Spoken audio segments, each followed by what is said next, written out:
Hello, everybody. This is Robert People of RobertPeople.com, and you're listening to People's Court. Today is Monday, April 13th. Thank you for tuning in. You know, everybody, right now, we're still going through this, and there doesn't seem to be an end in sight, especially as things continue the way they are. However, this is not enough for supporters of our current president. And it's not worrisome anymore because I guess not that it's not worrisome, because it is, because people's lives are at stake. But this doesn't seem to be enough, which he did say earlier, right? He did say he could do whatever and people still will support him. So, you know, he was correct about that. But with the coronavirus response right now, people are still coming up with every way and every thought possible as to how either he's not responsible or he's doing such a great job with this. There's no excuses for what happened. Even blaming China. Okay, let's be clear about something. Even if China directly did this, we still had time to respond. We still had a pandemic response team that Donald Trump disbanded. Okay, continuing to blame China at this point, especially when we saw it coming or we were briefed about it, or the president was briefed about it, because we surely did not know. But continuing to blame China and say, well, they are directly responsible. That's like if somebody is walking down the street, there's a burglar walking down, and you see he's ripping off people at the houses down the street from you. Okay, yeah, he's wrong, of course. But are you going to just sit there and then leave your door open? And then after you get robbed, say, or not only that, let me start over. Because, again, Trump was briefed about this. He was briefed. So somebody comes to you and says, hey, there's a burglar robbing people down the street. You ignore that. You see the burglar robbing people down the street. You decide to say, oh, well, that's not going to get to us. He finally gets to you, or gets to your neighborhood, your block. And you say, well, it's not going to get us. Then he messes around and gets you. Because you say, hey, I'm not going to close my door, lock my door, turn on my alarm system. I'm not doing any of that. I'm just going to carry on. Right? I'm just going to go ahead and do that.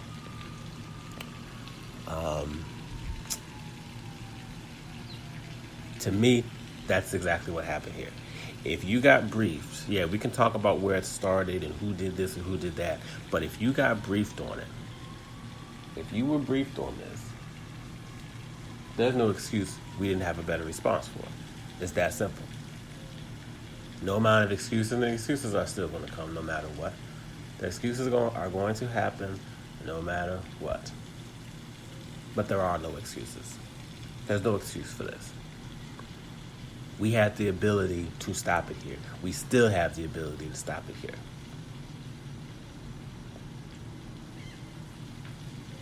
It's happening slowly. But if the briefing happened as far back as November, guess what? There's no excuse. I don't care how much you love him, how much you support him. I'm telling you what facts are. There's no excuse.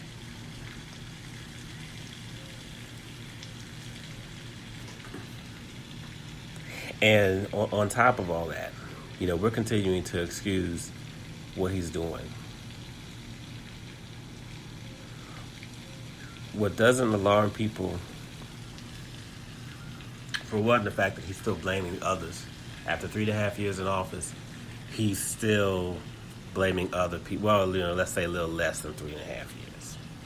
3 years and change, just to be completely accurate, because sometimes people will say, the whole thing is wrong because I said 3.5 instead of 3 and change. So let's say 3 and change. I mean, you get the idea.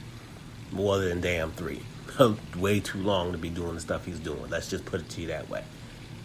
The 3.5 or 3 and change is not good enough for you. But they're this long and he's still finding people to blame for this. You're the president. You're telling me after all this time, you still can get tripped up that easily? What does that say to our enemies. Our enemies who don't care about Republican and Democrat. What does it say to them? Oh, if you do anything to this president, he'll just blame somebody else. While whatever's going on continues to happen. You don't think some of these countries are looking at how he behaves on Twitter? Of course they are. They're looking at everything he does and they say, okay, here's our pockets. This is how we can get them. And again, when they come after us, they're not going to come after us based on Republican and Democrat. They're going to come after everybody.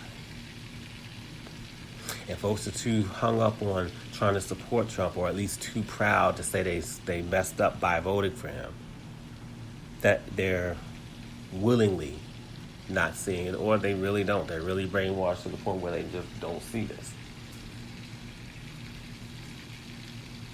Right now in the United States, more than 20,000 people have died from this. More than 20,000 people due to his lack of a response. People say, oh, Trump's not responsible. Yeah, he is. Yes, he is. Yes, he is. If he's not, then why is he the president? He's responsible. Because I guarantee you, if anybody else was sitting there, like our former presidents, well, actually, no, let me not guarantee that, because if our last president was sitting there, Barack Obama, this wouldn't have happened. So we don't need to say if he was there, because he had a response team in place. And Donald Trump got rid of it because he was so concerned of getting rid of everything that the black guy did so he could, take credit for all. But look at where we are now. Look where we are right now.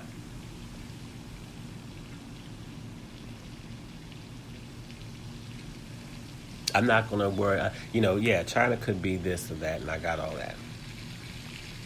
And the interesting thing is we do so much business with them, you wonder, okay, do people really have a problem with China, or is that just a convenient exit in this conversation here? Because I'm not going to sit and pretend I know everything there is to know about China, because I don't. I honestly don't. But I know there's a lot of the products we use are made in China. So how badly do we dislike them?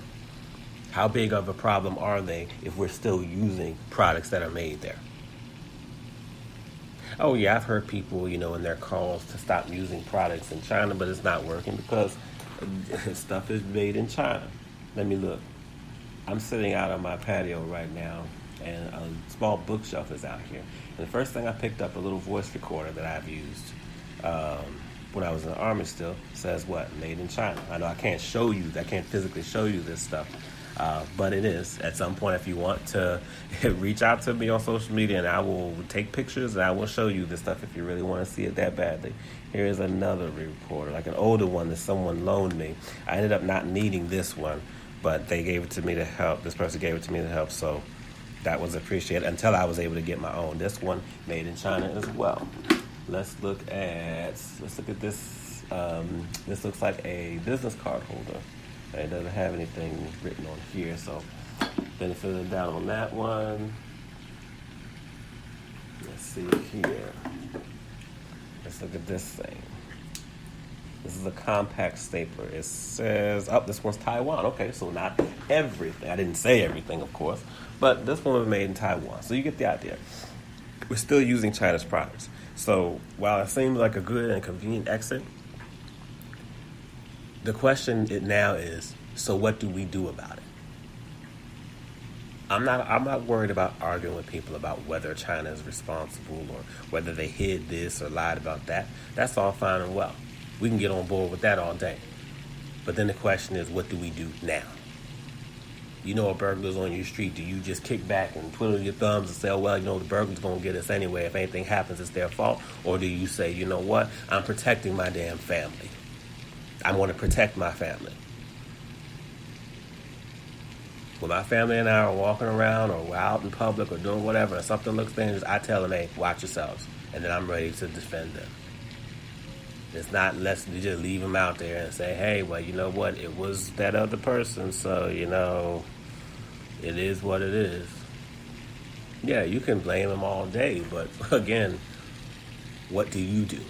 What do we do about it now?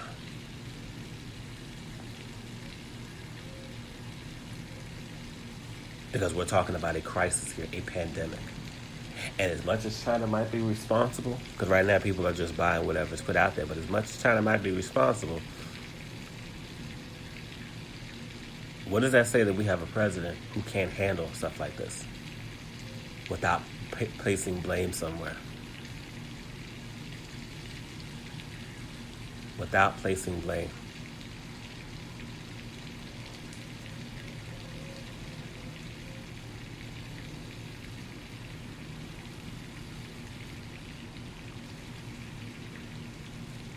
Imagine if a person, let's say your dad, mom, it could be whoever, somebody in your household, one of the parents in your household, um, can never, like every time a problem happens, they're never able to fix it. Never.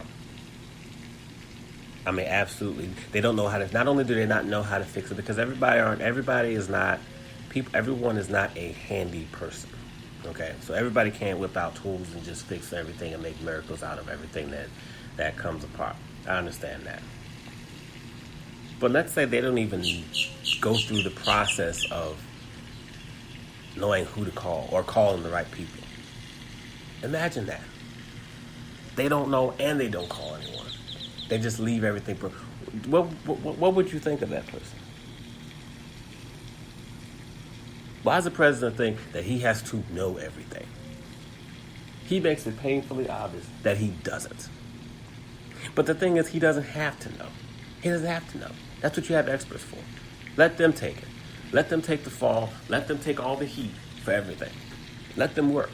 And most of the time, they're standing up there and they want to work. But he wants to talk over them because he wants to take control of this whole thing. Well, we see what happens when he takes control of it. But again, we blame China all day, but we have an issue. Now the response is to fix it. The response is to fix it. If Hillary Clinton is responsible for 4 people dying in Benghazi, if she's responsible for that, then Trump's responsible for this. Except it's 20,000. 20,000 and counting. So it's one or the other. Either Hillary Clinton is not responsible and Trump is not responsible, or they both are. Period. But enough of the excuses. He's the captain of the ship. He's the driver of the car. If I'm driving a car and I see trouble down the road, do I just ride into it and say, hey, whoever put it here, they're the ones responsible for it? Or do I man up and say, you know what, let's go a different way. Let's go a different way. Let me warn it. Let me pay attention to the road signs. Let me pay attention to the construction. Let me look at all that and make a wise decision so I don't hurt us. If Trump can make all these excuses, if 20,000 plus Americans can die, and Trump continues to have excuses, again, with little in the way of consolation for the families who have died, what does that say about our president? And another thing, were they all Democrats? Not that it makes it any better if they were, but chances are they were mixed, right? So even if we were to come out, it would be foul if he did that. But if he came out and made a comment about, the Republican deaths or whatever the case is, at least that means he says something. But the fact that he didn't say anything at all about the deaths that I've known of,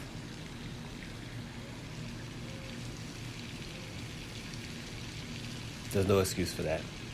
Absolutely none. You can keep making them if it makes you feel better. You can keep on making them, but there are no excuses. He's in charge now. He needs to act like it. Thank y'all for tuning in here. This is Robert People, robertpeople.com, and hope y'all have a good day, as good as can be expected. Hang in there, a day at a time. We will get through this. Take care.